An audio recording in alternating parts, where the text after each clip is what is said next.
Shalom, sahabat Kristus. Ilustrasi pertama. Sebuah kalung emas yang sangat berharga telah hilang. Entah jatuh di mana. Ketika sang pemilik menyadarinya bahwa kalung tersebut hilang, ia akan berusaha dan terus berusaha mencari kalung tersebut. Namun setelah ia berusaha, kalung tersebut tidak ditemukan. Sang pemilik akan mengikhlaskan begitu saja. Pesan moral apa yang kita dapat dari ilustrasi tersebut? Kita adalah milik Tuhan yang sangat berharga. Ketika kita hilang dari jalannya Tuhan dan jatuh ke dalam dosa, Kristus tidak akan mengikhlaskan kita. Namun, Kristus akan berusaha mencari dan menyelamatkan kita seperti tertulis di dalam Alkitab. Lukas 19 ayat yang ke-10, sebab anak manusia datang untuk mencari dan menyelamatkan yang hilang. Ilustrasi kedua.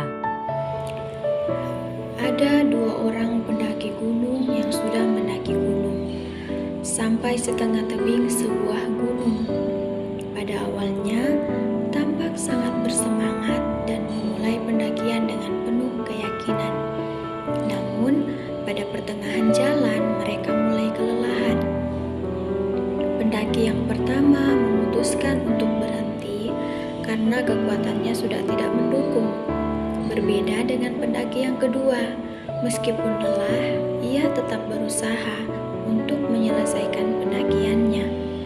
Ia tetap yakin bahwa gunung itu akan berada di bawah kakinya. Dengan penuh kesabaran, ia mulai memijakan kaki pada batu-batu yang terjal dan tajam. Sampai pada akhirnya gunung pun ia taklukkan. Sahabat yang terkasih, dalam sebuah perjalanan hidup, kita pasti akan menemui sebuah gunung-gunung yang menghadang langkah kita. Banyak orang yang menyerah terlebih dahulu tanpa sedikit pun mencoba untuk melewatinya. Orang yang sabar dengan setiap masalah yang terjadi dalam hidupnya dan selalu yakin bahwa ia dapat melaluinya adalah ciri-ciri orang pemenang. Tidak ada gunung yang tidak dapat ditaklukkan. Tidak ada masalah yang tidak dapat diselesaikan. Dalam setiap perlombaan pasti ada garis finishnya. Dan apabila kita hidup di dalam Tuhan, maka bersiaplah untuk menjadi pemenang dalam semua tantangan. Seperti tertulis di dalam Alkitab, Pengkhotbah 7 ayatnya yang ke-8, akhir suatu lebih baik pada awalnya, panjang sabar lebih baik daripada tinggi hati. Ilustrasi ketiga. Seekor lebah yang terjatuh ke dalam segelas kopi tidak akan bisa kembali terbang, karena seekor lebah akan sibuk berputar ke sekeliling gelas sampai mati.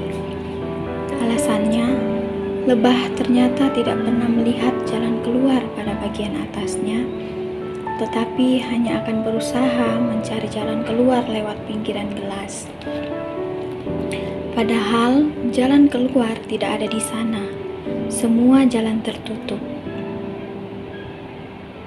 Akibat ketidaksadaran lebah untuk melihat jalan keluar di atasnya, lebah itu akan menemui ajalnya. Pesan ilustrasi lebah ini adalah kita belajar bahwa seringnya kita lupa melibatkan Tuhan dalam aspek-aspek kehidupan kita. Seperti halnya lebah yang tidak menyadari bahwa di atas ada jalan keluar.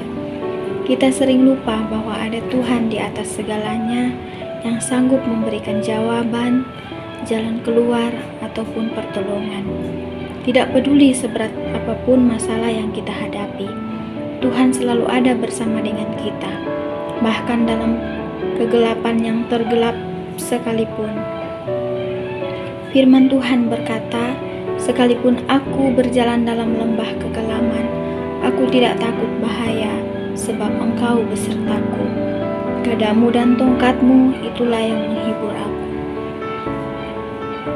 Sahabat Kristus, Bersama Tuhan pasti ada jalan keluar dan pertolongan.